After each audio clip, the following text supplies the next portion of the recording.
Purihin po ang Panginoon, mapagpalang gabi po sa bawat isa. Ngayon po ay mag-uumpisa tayo ng ating evening devotion. Alam ko, ang bawat isa sa atin ay maraming kapaguran, maraming mga ginawa. Isang linggong lumipas, maraming pinaranas ang Panginoon, maraming ginawa ang Panginoon. Pero ngayong gabi, samahan nyo nga po kami sa isang oras na ating pakikinig ng salita ng Panginoon at pagpupuri, pananalangin sa ating Diyos. At asahan natin, nakakatagpuin tayo ng Panginoon ngayong gabi at patuloy na nasain natin na iparanas ng Diyos ang kalakasang pisikal at pagpapalang spiritual sa bawat isa sa atin. Purihin po ang Panginoon, tayo ay umawit sa ating Diyos. Tuloy na hilingin natin sa Panginoon na likhaan tayo ng isang pusong dalisay at pusong ang Diyos lang ang papupurihan. Hallelujah, Jesus. Hallelujah. Tayo pong lahat. Within me a clean heart, oh God, and renew a right spirit within me. Create in me a clean heart, oh God, and renew a right spirit within me. Minsan pa sabihin natin sa Panginoon, create in me a clean heart, oh God, and renew a right spirit within me. Create in me a clean heart, oh God, and renew a right spirit within me. Cast me not away, cast me not away from thy presence, oh Lord, and take not thy Holy Spirit from me. Restore unto me, restore unto me the joy of my salvation, and renew a right spirit within me. Cast me not away, cast me not away from thy presence, O Lord, and take not thy Holy Spirit from me. Yes, Lord, i-restore niyo ang bawat isang unto me the joy of my salvation, and renew a right spirit. Hallelujah. Minsan pa po, sabihin natin sa Panginoon, create in me a clean heart. Me a clean heart, oh God, and renew a right spirit within me. Create in me a clean heart. Create in me a clean heart, oh God, and renew a right spirit within me. Cast me not away, cast me not away from thy presence, oh Lord, and take not thy Holy Spirit from me. I-restore niyo ang bawat isang naghihina, Panginoon. To me the joy of my salvation, and renew a right spirit within me. Cast me not away, cast me not away from thy presence, O Lord, and take not thy Holy Spirit from me. I-restore niyo ang bawat isa, Panginoon, unto me yung kagalakan namin sa kaligtasan namin, Panginoon, and renew a right spirit within me. Cast me not away, cast me not away from thy presence, O Lord, and take not thy Holy Spirit from me. Muli niyo kaming ibalik, Panginoon. Restore unto me doon sa kagalakan namin ng aming mga kaligtasan, and renew a right spirit within me. For the last time, sabihin natin sa Panginoon, cast me not away from thy presence, O Lord, not thy Holy Spirit from me. Restore unto me the joy of my salvation, and renew a right spirit within me. And renew a right spirit within me. And renew a right spirit within me.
Salamat sa inyo, Panginoon.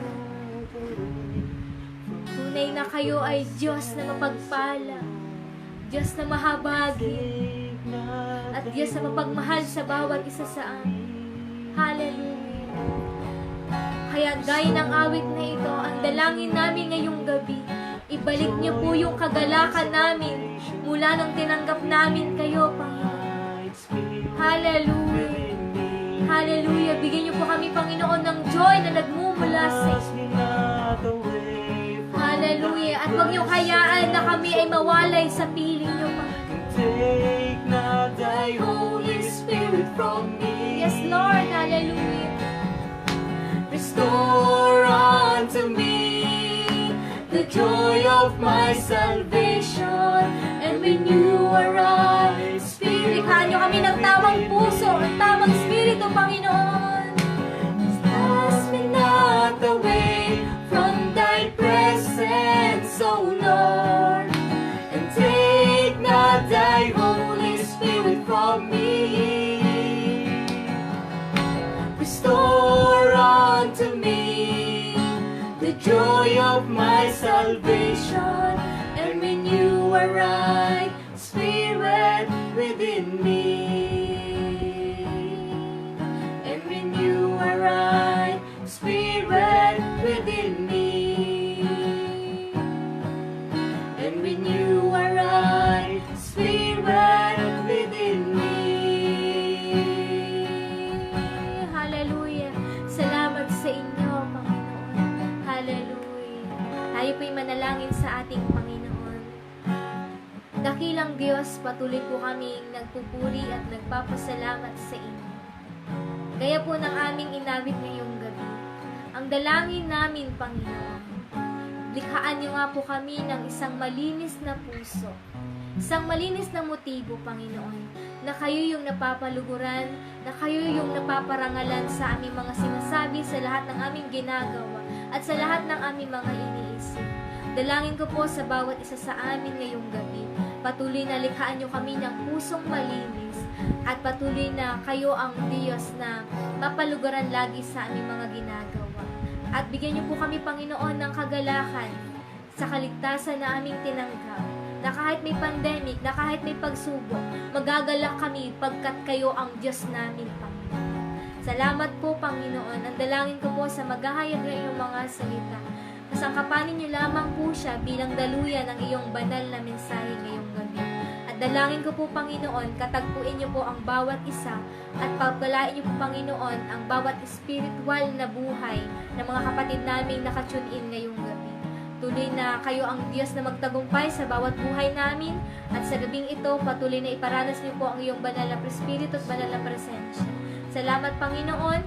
Sa iyo po namin binabalik ang lahat ng papurit pagsamba sa pangalan ni Jesus.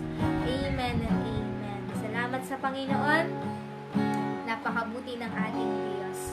Ngayon Ngayong gabi po, tayo ay makikinig ng salita ng Diyos na dadalhin po sa atin ni Pastor Christian Ocampo.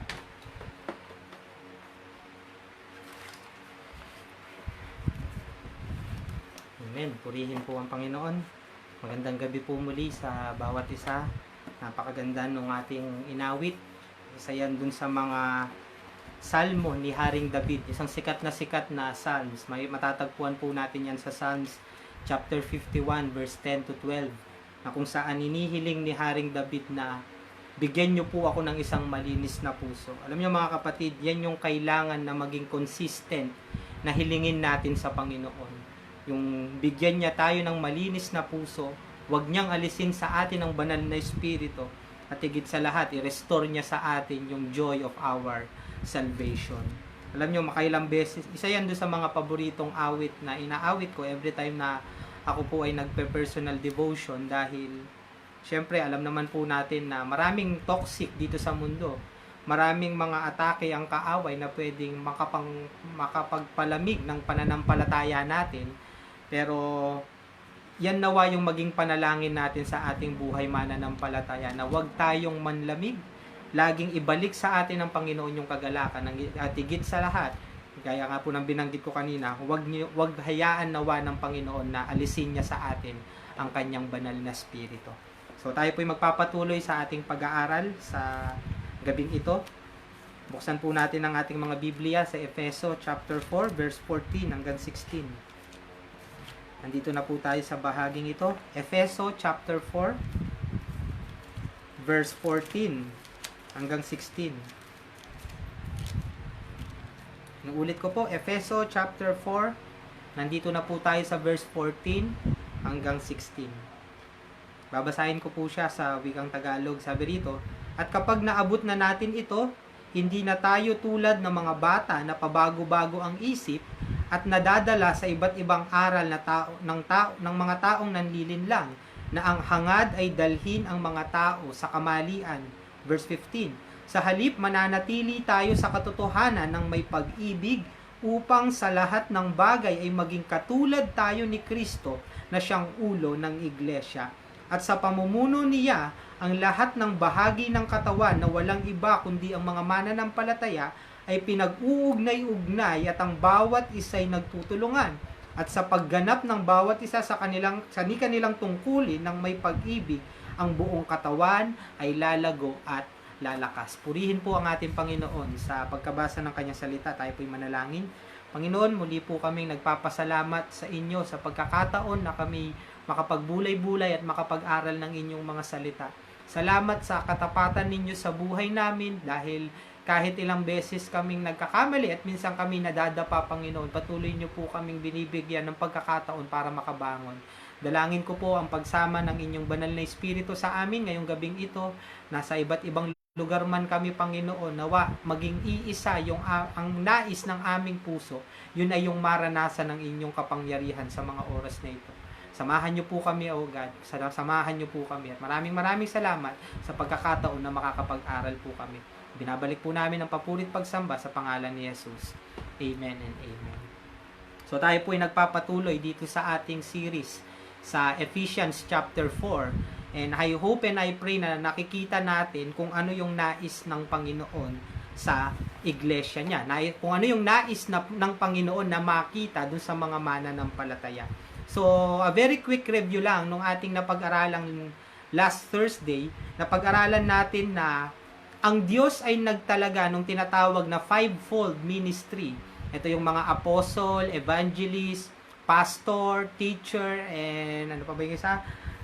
Tingnan nga natin, Efeso chapter 4, yung fivefold ministry, Efeso chapter 4 verse 12.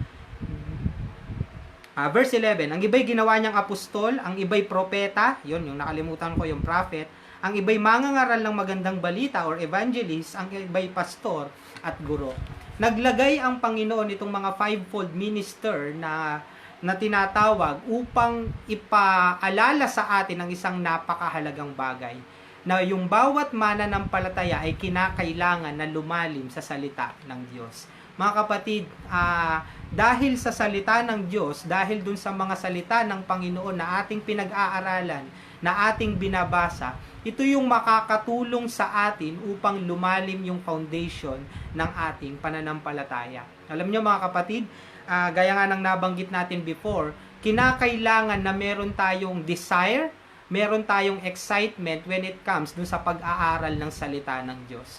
Dahil kapag nawala na yung excitement, nawala yung desire ng pag-aaral natin sa salita ng Diyos, pwedeng maging dahilan yon kung bakit lumamig yung ating pananampalataya. O pwedeng maging dahilan yon para manlamig yung ating pananampalataya. Sabi dito, God called fivefold minister and able to emphasize that learning God's Word is very important for every believers. Napakahalaga na tayo ay maging malalim sa salita ng Diyos. Kaya ina-encourage yung bawat isa sa atin na wag nating katamaran yung pakikinig ng sermon, wag nating katamaran yung mga training na ginagawa sa church, tigit sa lahat, wag nating katamaran yung ating personal na pag-aaral ng salita ng Diyos. Bakit po? Dahil yung malalim na foundation ng salita ng Diyos, yung malalim na pag-aaral ng salita ng Diyos, kasabay ng pagkilos ng banal na Espiritu, ito yung magtuturo sa atin upang tayo ay maging kagaya ni Kristo. Ulitin ko po yon. Yung malalim na kaunawaan, yung malalim na pag-aaral, yung malalim na foundation natin sa salita ng Diyos, kasabay yung pagkilos ng banal na Espiritu sa atin, yun yung magtutulak sa atin o yun yung magtuturo sa atin kung paano mamuhay ng katulad ni Kristo. Ang hirap maging Christ-like, ang hirap maging katulad ni Kristo, pero ang tanging sikreto lang para mamuhay tayo ng isang buhay ng kagaya ng ipinamuhay ng Panginoong Yesus ay yung magkaroon tayo ng malalim na koneksyon sa salita ng Diyos kasabay nung pagkilos ng banal na Espiritu sa buhay natin. Ngayon, pag-aralan po natin itong verse 14. Sabi rito, at kapag naabot na natin ito, hindi na tayo tulad ng mga bata na pabago-bago ang isip at nadadala ng iba't ibang aral ng mga taong nanlilinlang na ang hangad ay dalhin ang mga tao sa kamalian. Mga kapatid, ngayon napakaraming mga religion o napakaraming mga relihiyon na nagsasabing sila yung tamang daan, sila yung makakaakay sa atin ng kaligtasan. Minsan nyo na bang naitanong sa inyong sarili, ano nga ba talaga yung totoong relihiyon? Ano nga ba yung totoong samahan? Pagka kinausap mo itong samahan na to, meron silang point. Pag kinausap mo naman itong samahan din na ito, meron din silang point. Alam nyo mga kapatid, para makarating tayo dun sa tamang daan ng kaligtasan, ang tanging makakapagturo sa atin yan ay ang salita ng Diyos. Tignan po muna natin ito. Buksan nyo po muna yung Bible nyo sa 2 Timothy chapter 3 verse 15 to 16. 2 Timothy chapter 3 verse 15 hanggang 16. O sabi po 2 Timothy chapter 3 verse 15 hanggang 16. Sabi rito, mula pa sa pagkabata, alam mo na ang banal na kasulatan na nakakapagbigay sa iyo ng karunungan tungo sa kaligtasan sa pamamagitan ng pananampalataya kay Kristo Jesus. Verse 16, lahat ng kasulatan ay isinulat sa pamamagitan ng kapangyarihan ng Diyos at mapapakinabangan sa pagtuturo ng katotohanan, pagsasaway, pagtutuwid at sa pagsasanay sa matuwid na pamumuhay para maging handa sa lahat ng mabubuting gawa ang mga naglilingkod sa Diyos. Ano pong sinabi dito sa verse 2 Timothy chapter 3 verse 15? Ang banal na kasulatan, yung pag-aaral natin ng salita ng Diyos, yung salita ng Diyos ang siyang makakapagturo sa atin nung tunay na daan sa kaligtasan. Sabi rito, knowing God's Word through the intercession of the Holy Spirit will enlighten our mind and heart about the right faith and proper worship. Ulitin ko po, yung malalim na pagkakaalam sa salita ng Diyos at kasabay nung pagkilos ng banal na Espiritu, ang siyang magpapaliwanag sa ating isip at puso tungkol dun sa tamang pananampalataya. Ibig sabihin mga kapatid, kapag halimbawang tayo mismo ay tinignan natin sa salita ng Diyos, yung yung sinasabi ng Panginoon doon sa tamang pananampalataya at sinamahan tayo ng banal na Espiritu ng Diyos, doon tayo maliliwanagan kung saan pananampalataya yung nakinalulugdan ng Diyos. Para mas maunawaan po natin, na narinig nyo na ba yung madalas sabihin na ganito? Yung halimbawang nagkakaroon ng pag-sharing halimbawa ng salita ng Diyos. Tapos merong magsasalita ng ganito o di bale, kahit iba-iba tayo ng relihiyon, o kahit iba-iba tayo ng paniniwala, basta iisang Diyos lang ang sinasamba natin, okay na yon. Narinig nyo na po ba yon? Pwede mag-type ng amen dyan kung madalas nyong marinig dyan. Kahit doon sa mga hindi pa kabilang, doon sa mga mananampalataya. Yung ba sinasabi nilang kahit iba-ibang relihiyon, kahit iba-ibang samahan, kahit iba-ibang pamamaraan, basta iisa lang Diyos ang ating sinasamba, okay na yun sa Panginoon. Alam nyo mga kapatid, hindi po yun ang itinuturo ng Biblia. Hindi po itinuturo ng Biblia na gumawa tayo ng sariling pamamaraan nang sa ganon maluwalhati sa atin ang Diyos. Hindi po tinuturo ng Biblia na gumawa tayo ng sarili nating pamamaraan ng pagsamba. Ibig sabihin, merong isinet na ang Panginoon na paraan ng pagsamba na yun yung gagawin mo para malugod siya sa'yo. Nuulit ko po, hindi po kalooban ng Diyos na gumawa tayo ng sarili nating pamamaraan ng pagsamba para malugod sa atin ang Panginoon. And instead, naglagay ng standard ang Diyos upang tayong mga mananampalataya ay sa biyaya ng Diyos, yun yung maabot natin nang sa ganon malugod ang Diyos sa pagsamba natin. Sa Romans chapter 12 verse 1, isang sikat na verse. Romans chapter 12 verse 1. Sabi rito, kaya nga mga kapatid, nakikiusap ako sa inyo alang-alang sa maraming pagkakataong kinaawaan tayo ng Diyos, ibigay ninyo sa Kanya ang inyong mga katawan bilang mga handog na buhay, banal at kalugod-lugod sa Kanya. Ito ang tunay na pagsamba. Ano sinabi ng Panginoon? Ibigay ninyo sa Kanya ang inyong mga katawan.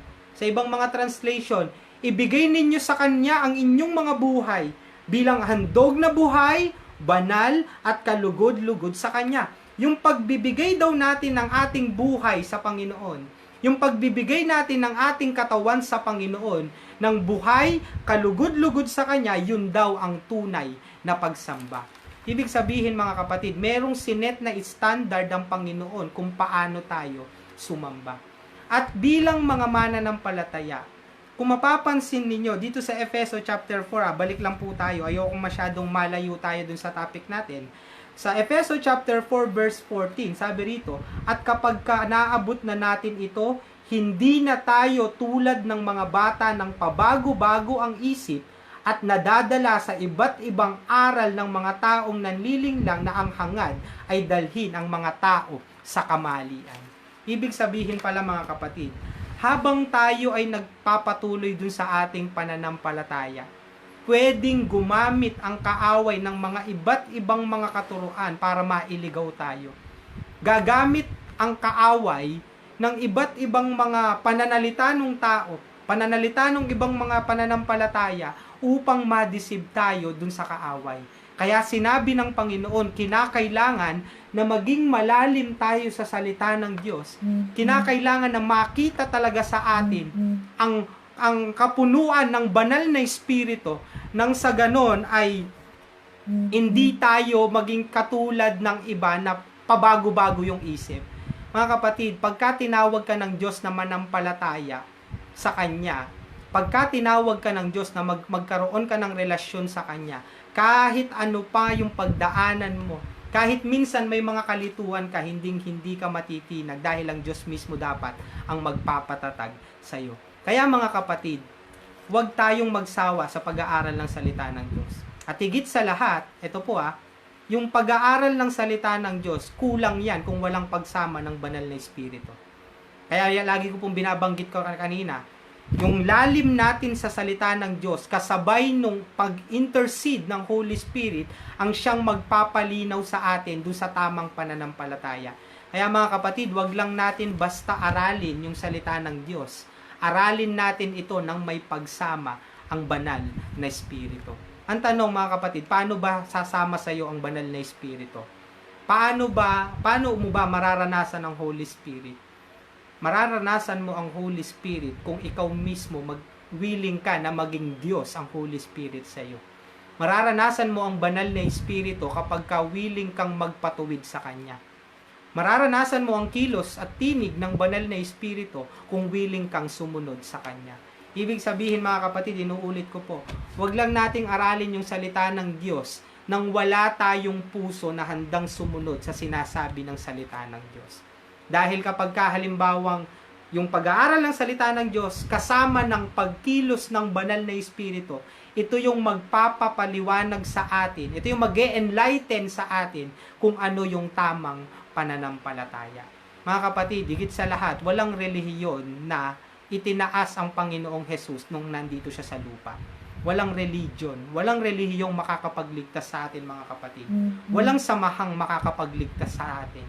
Ang makakapagligtas sa atin ay yung relasyon natin sa Panginoon. Madalas na pong binabanggit sa atin yan. Pwede kasi na nasa relihiyon ka na wala kang relasyon sa Panginoon. Pwedeng nasa relihiyon ka nang wala kang relasyon sa Panginoon. At ang makakapagligtas lang sa atin, ang makakapaghatid lang sa atin doon sa tamang pananampalataya, nang sa ganon, hindi tayo basta-basta, sabi sa Efeso chapter 4 verse 14, yung hindi tayo pabago-bago ng isip. Ang tanging makakapagpatibay lang ng ating pananampalataya yung relasyon natin sa Panginoong Yesus. Kaya kung mapapansin nyo mga kapatid, minsan may mga may mga attendee sa church na halimbawang okay, on fire sa Panginoon. Tapos may kinatisuran sa simbahan, sa susunod hindi na nagsimba. Merong mga na hindi lang nakasundo sa church, hindi na nagsimba. O kaya minsan meron siyang nakausap na ibang relihiyon, nagandahan sa paliwanag, nawala na yung relasyon sa Panginoon, sumama na dun sa relihiyon. Mga kapatid, maiiwasan natin yung ganung bagay kapag solid yung relasyon natin sa Panginoon. Dahil ano sinabi doon, balik tayo, Efeso chapter 4 verse 14, kapag naabot na natin ito, ano yung naabot natin? Yung pagiging katulad tayo ng Panginoon o yung pagsama sa atin ng Panginoon, hindi na tayo tulad ng mga bata na pabago-bago ang isip at nadadala sa iba't ibang aral ng mga taong nanliling lang na ang hangad ay dalhin ng mga tao sa kamalian. Evaluate po natin yung ating sarili. Nandun na kaya tayo sa punto na kahit anong sabihin sa atin ng mundo, hindi tayo tatalikod sa pananampalataya. Nandun na kaya tayo sa punto na kahit anong maranasan ko, na deception ng kaaway ay hindi na ako matitinag doon sa aking pananampalataya. Kung wala pa tayo doon sa ganung punto, hilingin natin sa Panginoon na patatagin niya yung pananampalataya natin. Ngayon ang tanong, paano mo malalaman na, nilagay ko yan sa notes ko po. Sabi rito, how to know if you are in the right faith and you are doing proper worship. Paano mo malalaman kung ikaw ay nasa tamang pananampalataya na? O paano mo malalaman sa sarili mo na meron ka na talagang relasyon sa Panginoon? Paano mo malalaman sa sarili mo na tama yung paraan mo ng pagsamba sa Panginoon? Gaya ng binanggit ko po kanina, merong standard na ibinigay ang Panginoon kung paano natin siya sambahin. Ngayon, pag-aaralan naman natin, paano natin malalaman na kung yung pagsamba natin sa Panginoon ay yung paraan na kung saan nalulugod ang Diyos. Makikita din po natin yan doon sa verse na binasa natin kanina.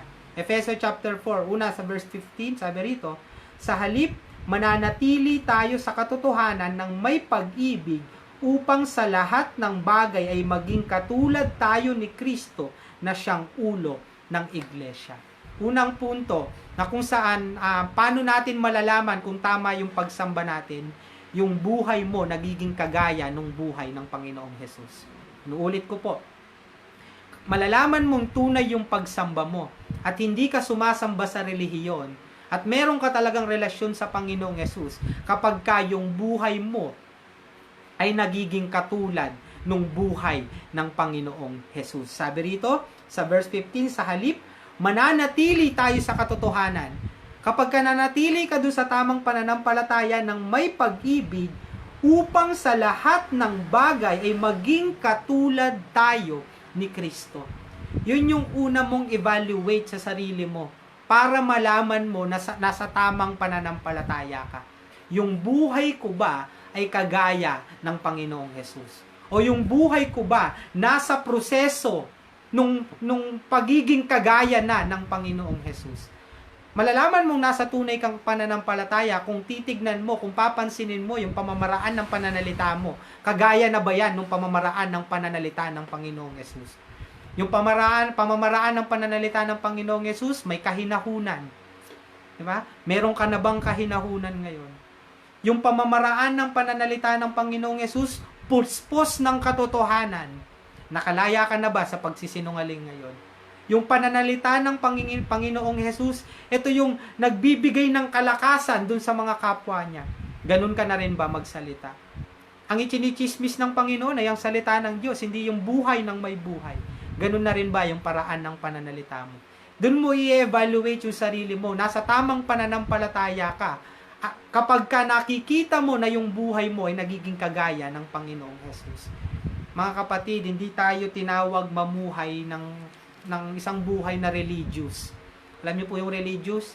Yung tipong, yung ginagawa mo yung lahat ng gawain sa simbahan, ginagawa mo yung lahat ng ritual sa simbahan, yun yung religious eh. Halimbawa, prayer meeting, okay, sige, present ka sa prayer meeting, walang mali doon. O halimbawa, may gathering dito, sige, attend ka rin dyan, wala ring mali doon. Pero kung yung buhay mo ay puro pag-attend lang, puro pagsama lang doon sa mga religious gathering, puro pagsama lang sa prayer meeting, pero kapag wala na yung mga kasamahan mo sa church, ay nagiging iba na yung buhay mo. Ang paglilingkod mo ay nasa relihiyon. Kasi kapag ka nasa relasyon ka sa Panginoon, o meron kang relasyon sa Panginoon, kahit saan ka mapunta, kahit saan ka dalhin, hindi nagbabago yung paraan ng pamumuhay mo. Kaya mga kapatid, dun natin ma-evaluate yung ating sarili. Nasa tunay ba akong pananampalataya? Tignan mo yung buhay mo.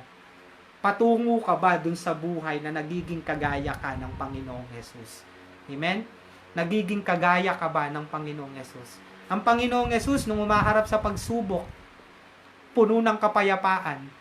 Ang Panginoong Jesus, nung umarap sa pagsubok, hindi siya nagreklamo. Di ba? Nandun sila sa bangka, nandun yung mga alagad niya, nandyan yung matinding bagyo. Pero nakita nila ang Panginoong Jesus tulog. Hindi siya tulog dahil tamad siya o kung ano man. Tulog siya dahil payapa siya na alam niya na kontrolado ng Diyos Ama yung lahat ng bagay. Ikaw, paano ka ba mag-response dun sa sitwasyon kapag ka humaharap ka sa mabigat na sitwasyon? Mali yung grammar, mali yung composition ng sentence. Paano ka ba humaharap dun sa mga mabibigat na sitwasyon? Paano ka humaharap dun sa mga mabibigat na sitwasyon? Kagaya ka ba ng Panginoong Jesus na merong pananampalataya? Kagaya ka ba ng Panginoong Jesus na merong kapayapaan? Kagaya ka ba ng Panginoong Jesus na alam mo na kontrolado ng Diyos yung lahat ng bagay? Doon mo malalaman na nasa tamang pananampalataya ka.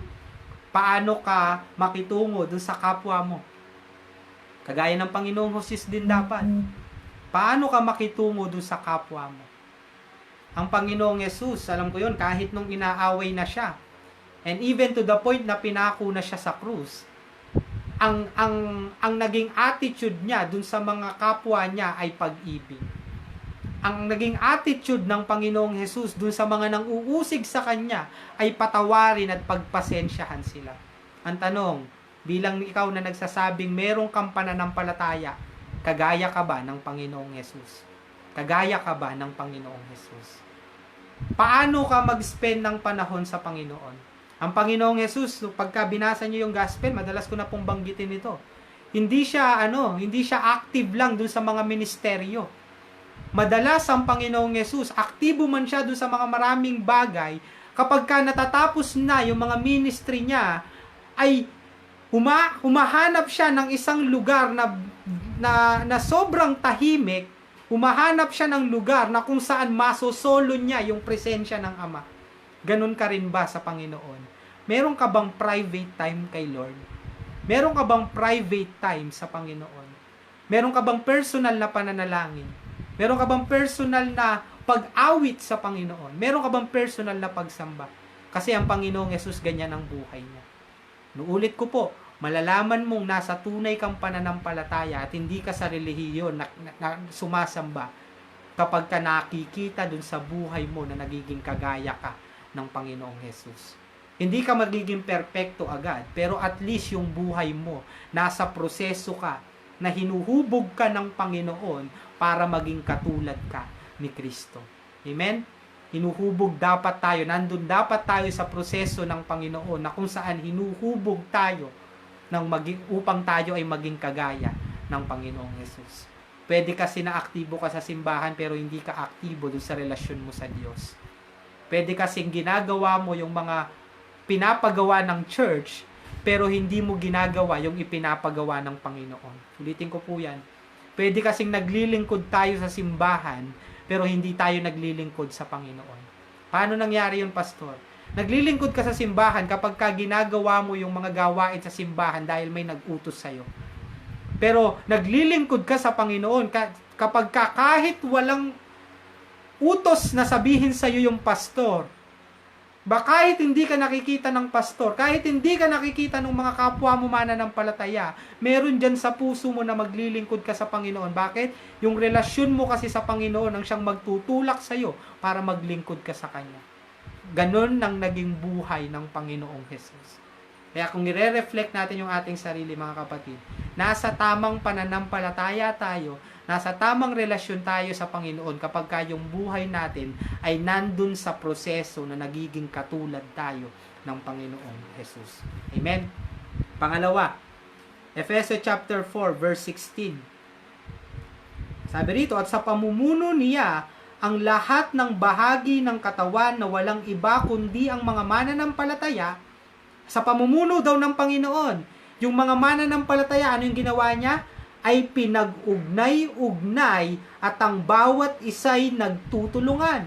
At sa pagganap ng bawat isa sa kanilang tungkulin ng may pag-ibig, ang buong katawan ay lalago at lalakas. Isa pang bagay, paano mo malalaman na nasa tunay kang pananampalataya? Kapag ka meron kang puso na tumulong sa iba. Kapag ka meron kang puso na tumulong o meron kang burden na tumulong sa iba. Alam nyo mga kapatid, pag sinabing pagtulong, it's not about material blessing lang. Minsan kasi akala natin yung pagtulong ay ganyan lang. Yung may utangan, may hihiraman ng ganito. Mga kapatid, tayo ay pinagkalooban ng Diyos ng iba't ibang mga kakayahan. Pinagkalooban tayo ng Diyos ng iba't ibang mga kaloob. Nang sa ganun na yung kaloob na yon ay magamit natin para matulungan natin ng iba. Merong pinagkalooban ng kaloob sa pangangaral. Kagaya po kaming mga pastor. Yan ang kaloob sa amin ng Panginoon. Kinakailangan na yung kaloob ng Diyos na yan ay palagi naming gamitin upang makatulong kami dun sa kapwa namin. Kaya nga po tayo merong ngayon, evening devotion. Kaya tayo merong Sunday service. Kaya may prayer meeting. Kaya merong mga discipleship training. Dahil kaloob ng Panginoon sa amin bilang mga pastor ang magturo ng salita ng Diyos, yun yung gagamitin namin para matulungan namin yung iba na maging matatag sila doon sa kanilang pananampalataya. Amen. Meron naman pinagkalooban ng pambihirang kasipagan. Halimbawa, kahit ikaw ang maglinis sa church, ikaw yung maglinis sa ganito, o ikaw yung makatuwang ng pastor sa ganito, makatuwang doon sa manggagawang ganito, gamitin mo yan for God's glory. Meron namang pinagpala doon sa financial. Diba? Hindi tayo lahat pinagpala sa financial, pero meron sa atin na pinagpalang financial. Yan yung gagamitin mo naman para makatulong ka doon sa iba. Meron namang iba, pinagkalooban ng galing sa pag-counsel o pag-advise, pagbibigay ng advice. Gamitin mo rin yan para matulungan mo yung iba. Ibig sabihin lang mga kapatid, kung tunay kang merong pananampalataya sa Diyos, hindi ka nagsasawang maglingkod sa Panginoon sa pamamagitan ng pag-i-extend ng tulong dun sa mga kapwa mo mananampalataya. Isang sikat na kanta, sabi doon, walang sinuman ang nabubuhay para sa sarili lamang. Tayong lahat ay tinipon ng Diyos. Hindi ko na alam yung susunod na lyrics. Basta, walang sino man ang nabubuhay para sa sarili lamang. Malalaman mong may tama kang pananampalataya at relasyon sa Panginoon kung yung buhay mo ay nabubuhay ka na rin para dun sa iba. Amen? Meron kang concern dun sa kapwa mo kapag halimbawa hindi siya nakakapag-church.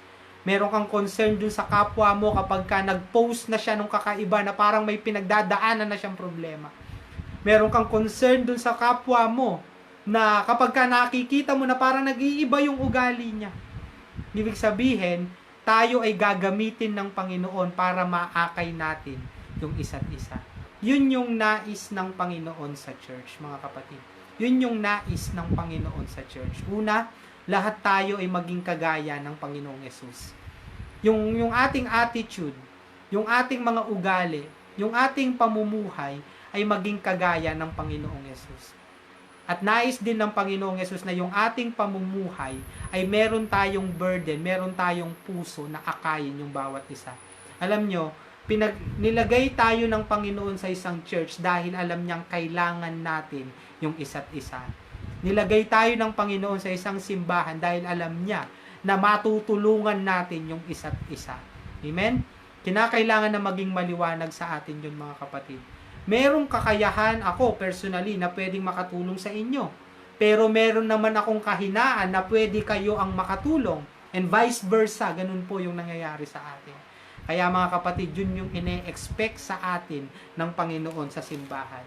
And bilang pagtatapos, doon sa last part ng Efeso chapter 4, verse 16, sabi rito, at sa pagganap ng bawat isa sa kani-kanilang tungkulin ng may pag-ibig, ang buong katawan ay lalago at lalakas. Ang buong katawan ay lalago at lalakas. Mga kapatid, gusto po ba natin na mag-grow yung ating church? Yung nga po, tanong ko po sa bawat isa. Sige, yung mga nais na yung mga nais na lumago yung simbahan natin, ay pwede mag-type ulit ng amen dyan sa ating comment section. Tanong ko po, nais po ba natin na lumago yung ating simbahan? Lumago yung church? And when you say church, hindi lang ito yung Divine Covenant of Jesus Christ, so hindi lang yung Grow in Grace. Yung kabuuan ng body of Christ, nais po ba natin lumago tayo bilang isang iglesia? Alam nyo mga kapatid, kung nais mong lumago bilang isang church o bilang bahagi ng church, hindi ito kakayanin ng isang pastor lang. Hindi ito kakayanin ng leader lang. Hindi ito kakayanin ng mga meron lang ginagawa sa loob ng simbahan. Anong sinabi rito? Efeso chapter 4 verse 14, verse 16 do sa last parts. At sa pagganap ng bawat isa sa kani-kanilang tungkulin ng may pag-ibig, may participation ka daw. Yung pagganap mo sa iyong tungkulin. Ngayon, alamin mo sa sarili mo, ano ba yung tungkulin mo sa simbahan? Ano ba yung tungkulin mo sa church? Ano ba yung tungkulin mo sa body of Christ? Pagka pinagtapatan mo daw yung tungkulin mo na yan, maliit man yan sa paningin ng mga tao. Pero sa Panginoon, hindi maliit yung mga tungkulin na ipinagkatiwala niya sa iyo. Sabi rito, at sa pagganap ng bawat isa sa kani-kanilang mga tungkulin ng may pag-ibig, ang buong katawan, the whole church, ay lalago at lalakas. Ang buong katawan ay lalago at lalakas. Gusto nyo po ba yung sekreto para lumago yung church? Lalong-lalo na po doon sa mga daughter churches po natin. Sa Bustos, Bulacan, sa Bicol, kung merong nanonood na nasa Bicol, sa San Mateo, sa Sapang Palay, maging sa Grow in Grace, sa Real Quezon. Nais po ba natin na lumago yung ating mga church o mga local church na kung saan napapabilang tayo? Hindi po ito trabaho lang ng pastor. Kailangan may pagkakaisa. Kailangan may meron tayong pagtutulungan. Meron tayong pag-ibig sa bawat isa. Yung kahit na maliit na tungkulin na ipinagkatiwala sa iyo sa church, pagtapatan mo ng buong puso. Hindi ito nakasalalay sa pastor lang. Hindi ito nakasalalay dun sa leader lang. Nakasalalay ito dun sa bawat bahagi ng church. At pag nakita ng Panginoon na yung bawat bahagi ay nagtatapat dun sa tungkulin na ipinagkatiwala sa kanya ng Panginoon o sa kanila ng Panginoon, ang Diyos mismo ang magpapalago ng simbahan. Amen? Ang Diyos mismo ang magpapalago ng simbahan. Kaya tayong mga nag-aakalang malalim tayo sa Panginoon, akayin natin yung bawat isa na pagtapatan yung tungkulin na ipinagkatiwala sa kanila ng Panginoon. Dahil inuulit ko po, kahit gaano kasipag yung pastor, kahit gaano kasipag yung leader, kahit gaano katindi yung paggawa ng sermon halimbawa ng pastor, kahit gaano ka-anointed yung pastor, pero hindi naman tumutuwang yung mga dapat na maging katuwang niya sa loob ng church, mahihirapan lumago ang simbahan. Dahil nais ng Panginoon, yung bawat isang miyembro ng simbahan ay nagkakaisa dun sa tungkulin na ipinagkatiwala sa atin ng Panginoon. Amen? At paano natin yan gagawin? Una, maging kagaya tayo ng Panginoong Yesus. Hindi kasi pwede na nagtatapat ka lang dun sa tungkulin mo sa church, pero hindi ka naman nagtatapat dun sa tungkulin mo bilang anak ng Diyos. Kaya kailangan maging kagaya tayo ng Panginoon. Kaya kailangan na mabuhay tayo o yung buhay natin ay nabubuhay na para dun sa hindi tayo magiging makasarili. Hindi natin parang sasarili. Instead, anuman yung kaloob sa atin ng Panginoon ay bigyan tayo nawa ng Diyos ng burden para makapag-assist tayo dun sa iba. At kapag ka nakita sa atin ng Panginoon yan, mga kapatid, pag nakita ng Panginoon na pinagtatapatan natin tiwala niya sa atin, siya mismo ang magpapalago at magpapalakas. Ito po'y manalangin. Panginoon, maraming salamat po muli sa mensahe mo sa amin ngayong gabing ito. Tunay nga na nakikita po namin yung desire ng puso mo na palaguin yung bawat isa sa amin. Palaguin yung simbahan, patatagin yung church, oh God. Patatagin yung bawat mananampalataya. Patatagin yung body of Christ, yun yung nais mo, Panginoon. Kaya sa mga oras na ito, alam po namin na patuloy kayong nagbibigay ng instruction sa amin. Lord, dun sa bawat isang nanonood ngayon, naway pagtapatan namin yung tungkulin na ipinagkatiwala mo sa amin. Naway pagtapatan namin yung tungkulin, yung kaloob namin, Panginoon, na ibinigay nyo sa amin, ay patuloy naming magamit for your glory, O God. Ilagay mo sa aming mga puso, O God, yung pagnanais na mag-grow kami as a church. Ilagay mo sa puso namin yung magkaroon kami ng burden para sa misyon ng simbahan.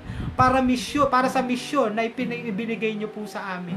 Pagpalain nyo po yung bawat pastor, O God, na nasa mga daughter churches namin. Pagpalain nyo po yung bawat manggagawa. Pagpalain nyo po yung bawat leader, O God. And maging yung mga miyembro, maging yung mga dumadalo, pagpalain nyo po, Panginoon. Naway pagkaisahin nyo po kami ng inyong pag-ibig at naway patuloy naming maranasan ang inyong pagsama at sama-sama kaming lumagunawa for your glory, Panginoon. Maraming salamat, Ama. Purihin po kayo, Panginoon. Sa pangalan ni Jesus, ito po ang aming dalangin. Amen and amen. Amen. Purihin po ang ating Panginoon at naway patuloy po nating i-meditate yung mensaheng yan. Alam nyo, pagdating sa pakikinig po ng salita ng Diyos, lagi ko po itong binabanggit na ang goal ay hindi po para ma-bless lang tayo. Ang goal po ay masunod po natin kung ano yung napakinggan natin na salita ng Diyos. At yung napag-aralan po natin ngayon ay napakahalaga na para lumago yung simbahan, para lumago tayo bilang katawan ng Panginoon, kinakailangan na pagtapatan po natin yung tungkulin na ibinigay sa atin ng Panginoon. Amen? So, dadako po tayo dun sa ating mga prayer concern at manatili po tayo dun sa diwa ng panalangin. At kung meron po kayong mga prayer concern, pwede nyo pong ihabol dyan sa ating comment section at patuloy na maisama po natin sa panalangin. At abang ako po'y nananalangin, samahan nyo po akong mag-intercede. At pagka may mga nabanggit po akong mga pangalan, patuloy na isama nyo rin po dun sa mga personal na pananalangin po ninyo. Tayo po'y manalangin. Panginoon, maraming salamat po at muli kami ay lumalapit sa inyo bilang Diyos na buhay, Panginoon. Diyos na makapangyarihan sa lahat at Diyos na handang makinig sa aming mga panalangin. Patuloy po namin idinadalangin sa inyo ang pagsama mo po sa amin na nawa, lakipan nyo po kami ng katuwiran na nagmumula sa inyo. Dahil alam po namin na yung panalangin ng isang taong matuwid ay makapangyarihan, Panginoon. Sa mga oras po na ito, idinadalangin ko po sa inyo ang mag-asawang Marites at Elmer de la Cruz na magkaroon nawa sila ng malalim na pagkakakilala sa Panginoon. Gaya nung aming napag-aralan, Panginoon, kung minsan dahil sa relihiyon o parang religious duty ang nagagawa namin, Panginoon, tulungan mo itong mag-asawang ito, Panginoon, na doon sa personal na pamamaraan ay magkaroon sila ng malalim na pagnanais na makilala ka. Kumilos ka doon sa buhay ng kanilang pamilya, Panginoon. Patunayan niyo po sa kanila na kayo ay Diyos na nagpapala, kayo Diyos na gumagawa ng himala, kayo ay Diyos na nagpapagaling, Panginoon. At doon sa kanilang mga karanasan, doon sa kapangyarihan mo, Panginoon, ay naway maghatid ito ng personal na pagkakakilala sa mag-asawang Marites at Elmer de la Cruz. Dalangin din po namin kay Helen Monsanto na patuloy na pag-iingat at pabor ng Panginoon ng kanyang maranasan, Panginoon, habang siya nasa ibang bansa. Naway pagpalain niyo po ang aming kapatid na ito, Panginoon, na yung desire niya na makasuporta sa simbahan, yung desire niya, Panginoon, na makasuporta doon sa mga naglilingkod sa inyo, ay patuloy na mag-umapaw doon sa kanyang puso. Ikaw yung magpala sa kanya, Panginoon, sampu ng kanyang pamilya, O God, maging doon sa kanyang mga anak na nasa Hong Kong din, Panginoon. Ikaw yung magpala. Ingatan niyo po siya doon sa kanyang pagtatrabaho. Ingatan niyo po siya, Panginoon, doon sa kanyang paghahanap buhay, at ang patuloy na yung pabor mo ay maranasan ng aming kapatid na ito. Dalangin din namin kay Maria Katrina Sibuan na nagpe-pray na magkaroon siya ng malusog na anak, O God. Alam po namin na kayo ay may akda ng buhay, O God, at walang imposible po sa inyo. Kagaya nung himalang ginawa nyo sa buhay ni Sarah, O God, at ni Abraham, Panginoon. Kapag kakalooban nyo na magkaroon ng anak, O God, ay alam po namin mangyayari at nananampalataya po kami dito. Patuloy na pagpalain nyo po itong aming kapatid na ito, Panginoon. Dun sa desire ng kanyang puso, ay patuloy na maranasan niya yung pabor mo. Dalangin din namin kay Sister Alice Atienza na yung patuloy na financial provision para doon sa pagpapagawa nila ng bahay, O God. Alam po namin na kayo Diyos na mayaman, handang magpala, Panginoon, doon sa mga tapat na naglilingkod sa inyo. Lord, patuloy na maging malinaw sa kapatid namin ito, yung Matthew chapter 6 verse 33, na seek ye first the kingdom of God and His righteousness, and all these things shall be added unto you. Alam po namin yung provision mo, yung pabor mo, ay patuloy, O God, na mag-uumapaw sa aming kapatid na ito kapag nakitaan mo siya ng pagsunod sa iyong kalooban. Dalangin din namin kay Mama Dalisay na patuloy na yung pag-iingat at pabor sa buong pamilya niya, Panginoon, at patuloy na ikaw yung magbigay ng karunungan at na makapag-adjust agad siya, O God, dun sa trabaho niya bilang teacher. Lord, pagpalain niyo po ang aking mama, O God. Salamat dun sa patuloy niyang pagsuporta sa gawain. Salamat, Panginoon, dun sa patuloy na pagkakataon na ipinagkakaloob niyo sa kanya para magkaroon siya ng personal na pagkakakilala sa inyo. Dalangin ko ang pabor, pag-iingat, O God, ay maranasan ng buong family namin, O God. Maging doon sa aking kapatid na si CM, patuloy na healing doon sa kanyang allergy, O God, o allergy. Dalangin ko, O God, na patuloy na yung kagalingan. Gamitin niyo po yung mga gamot na iniinom niya, sa ganun, ma-extend yung kagalingan sa aking kapatid na ito. Maging kay Auntie Aida, O God, dalangin ko po yung total recovery mula doon sa kanyang pagka-stroke.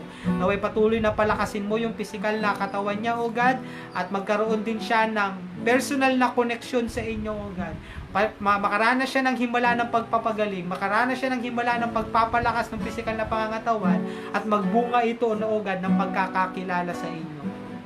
Dalangin din namin kay Auntie Luz na healing, O God, na ngayon ay nasa ICU po siya. Ano man yung kanyang sakit, O God, marahil makita ng mga doktor na imposible na, Panginoon, pero nananampalataya po kami na walang mahirap sa inyo. Kaya niyong pagalingin yung aming kapatid na ito, Panginoon. Dalangin din namin doon sa kapatid na Sister Luz Malveda na may liver cancer, O God. Patuloy, O God, na inaangkin namin yung kagalingan na nagmumula sa inyo, Panginoon. Pagpalain niyo po ang aming kapatid na ito. Pagpalain niyo po ang aming kapatid na ito. Patuloy, O God, na i-provide niyo yung kanilang pangangailangan, O God. Maging kay Nelson Dichoso, ay patuloy na healing, O God, recovery do sa kanyang pagka-stroke, O God. Dalangin ko po ang pagkilos mo, O God, at yung pagpapagaling mo sa aming kapatid na ito. Maging kay Adi Tutanes na may colon cancer, O God, anuman yung sitwasyon ng kapatid naming ito, marahil nakikita, O God, na mahirap pagalingin, Panginoon, pero gaya ng po ng aming pananampalataya, walang mahirap sa inyo, kaya nyo mag-extend ng kagalingan sa aming kapatid na ito. Maging kay Sister Cecil Mendoza Olivia na gumaling na siya doon sa kanyang karamdaman. Ano man yung karamdaman na na-experience ng aming kapatid na ito, i-extend mo po yung kagalingan na nagbumula sa inyong kapangyarihan, aming Panginoon. Maging kay Sister Sonia Gokesan, kagalingan sa cancer, O God. Patuloy na binabanggit namin, sinasambit namin, Panginoon, itong mga panalangin na ito para ma-extend po yung kagalingan na nagmumula sa inyo. Kahabagan nyo po yung aming kapatid na ito, O God. Maging doon sa prayer request ni Sister Mirna Rumakin, na healing dun sa asawa ni Ate Aimee na nagka-COVID, O God. Alam po namin, O God, patuloy namin pinapanampalatayanan na itong aming kapatid na ito ay isa lang dun sa mga naka-experience ng COVID na makakaranas din ng kagalingan, Panginoon. Naangkin po namin yung kagalingan na nagmumula sa inyo. Maging kay Sister Honey Perfecto, O God, dalangin po namin yung healing dun sa kanyang fatty liver, O God. Dalangin ko nawa na patuloy na ikaw yung magpalakas ng physical niyang pangangatawan, at kung loloobin niyo, Panginoon, ay hindi na siya operahan, Panginoon, at madala na lang doon sa gamot yung kanyang nararanasang sakit, Panginoon. Maging kay Brother Ronnie, healing dun sa mga maraming complication, O God, especially dun sa prostate niya, Panginoon. Patuloy nawa na maka-experience ito ng kapatid naming ito ng pabor na nagmumula sa inyo. Kayo po, O God, ang patuloy na mag-ingat sa aming kapatid na ito at 10 ng kanyang pamilya. I-provide niyo po yung kanilang pangangailangan. Magpakilala po kayo sa kanila, Panginoon. Magparanas po kayo ng himala sa kanila. Maging kay Sister Marita Lugares, dalangin po namin yung divine protection para doon sa kabuuan ng kanyang pamilya. At magkaroon ng financial breakthrough, O God. Ano man yung pangangailangan nila, Panginoon, kayo po ang mag-provide na ito, Panginoon. Salvation para kay Adrian Ramos and sa kanyang pamilya, at miracle healing doon sa kanyang kidney, Panginoon. Dalangin ko po ang pagkilos nyo sa kapatid namin ito, Panginoon. Alam po namin, O God, na kapag nananampalataya sa inyo ay merong kayong gagawing himala, O God. Dalangin din namin kay Sister Virginia at Tiensa, na magkakaroon siya ng operasyon sa kanyang hip bone, O God. Miracle healing and provision doon sa paggastos sa ospital ang maranasan ng aming kapatid na ito, Panginoon. Dalangin din po namin yung anak ni Sister Remy, ni si Daniel Israel Oknila, na magdidiriwang ng birthday niya sa bukas, Panginoon. Dalangin ko po ang pabor sa kabuuan ng family Oknila, Panginoon. Patuloy, O God, na yung desire na maglingkod sa inyo ay manatili sa kanilang puso, O God. Ingatan niyo po yung kanilang mga anak, Panginoon, at patuloy na yung pagpapala at pabor niyo ay maranasan ng aming kapatid na ito. Maging yung prayer request ni Sister Angelica Albino, na pinapanalangin po namin yung kanyang briyanan na si Rosalinda Galan, na gumaling sa kanyang mga sakit, lalo na sa kanyang kidney. Gaya nung aming patuloy na binabanggit, Panginoon, sa inyong mapagpalang presensya, sa inyong kapangyarihan, Panginoon, pagalingin niyo po yung aming kapatid na ito. Dalangin din namin dun sa prayer request ni Sister Irene Vicente, O God, na ipinapanalangin po namin si Phil Vicente na nandun sa ibang bansa, Panginoon, na magkaroon ng kalakasan na nagmumula sa inyo. Ano man yung problemang ma-encounter niya sa work, O God, ay patuloy na ma-overcome niya ito at maging negative nawa yung result ng kanyang swab test, O God. Higit sa lahat, patuloy na idinadalangin namin yung aming kapatid na ito, makabalik siya dun sa pananampalataya sa inyo, makabalik siya dun sa paglilingkod sa inyo, at higit sa lahat, makabalik siya, O God, dun sa pagkakakilala sa inyo. Dalangin ko rin po yung mga pamangkin ni Sister Faith Enriquez, O God, na patuloy na pabor dun sa kanilang modular learning. Dalangin ko po, O God, yung patuloy na adjustment nila dun sa pag-aaral, Panginoon. Dalangin ko po yung mahabang pasensya dun sa kanilang mga magulang, Panginoon. Nang sa ganun, makapag-aral sila ng maayos at maitawid yung kanilang pag-aaral.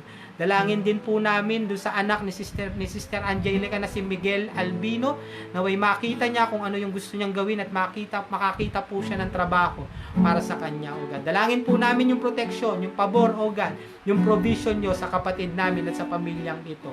Dalangin ko rin yung prayer request ni Sister Tranquilina Milana. Pakipanalangin yung kagalingan sa sumasakit na tagiliran niya, Panginoon. Ano man yung naging dahilan ng kanyang pananakit, Panginoon, patuloy po namin sa mapagpala ninyong kamay, mapagpala ninyong presensya ay makaranas ng kagalingan yung aming kapatid na ito. maging healing dun sa cousin ni Sister Faith na si Abigail Malyari na nagkaroon ng COVID, O God. Patuloy na yung pabor mo, yung pagpaparanas mo ng kagalingan ay maranasan ng aming kapatid na ito. Maging yung mga nakiisa ngayong evening devotion na ito, patuloy na yung pabor ninyo, patuloy na yung provision ninyo, yung pag-iingat po ay maranasan ng bawat isa. Maraming salamat po. Patuloy na yung desire, O God, na kami lumalim sa inyo ay mailagay nyo nawa sa puso ng bawat isa sa amin. Maraming salamat po, Ama. Maraming salamat po. Purihin po kayo sa pangalan ni Jesus. Amen and amen.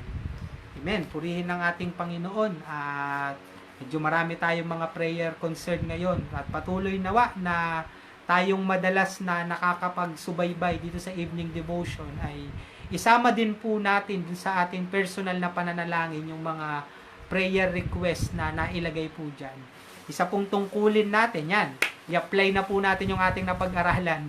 Isa pong tungkulin natin para sa Panginoon, sa paglilingkod sa Panginoon, para lumago yung iglesia, ay ipanalangin po natin yung bawat isa. And amen. Kaya patuloy na i-note po natin yung mga prayer request na yan at patuloy po nating isama dun sa personal prayer natin. At inihiling ko lang din po dun sa mga nagsisend po ng mga prayer request ay after nyo pong magpa-pray ay kapag meron na pong update dun sa ipinagpe-pray po natin ay pwede nyo pong i-share din sa bawat isa sa atin nang sa ganun malaman lang po natin kung ano yung pagkilos na ginagawa ng Panginoon dun sa mga prayer concern natin. Amen? So God bless po sa bawat isa. Maraming salamat po ulit. Purihin po ang Panginoon. Good night po sa bawat isa.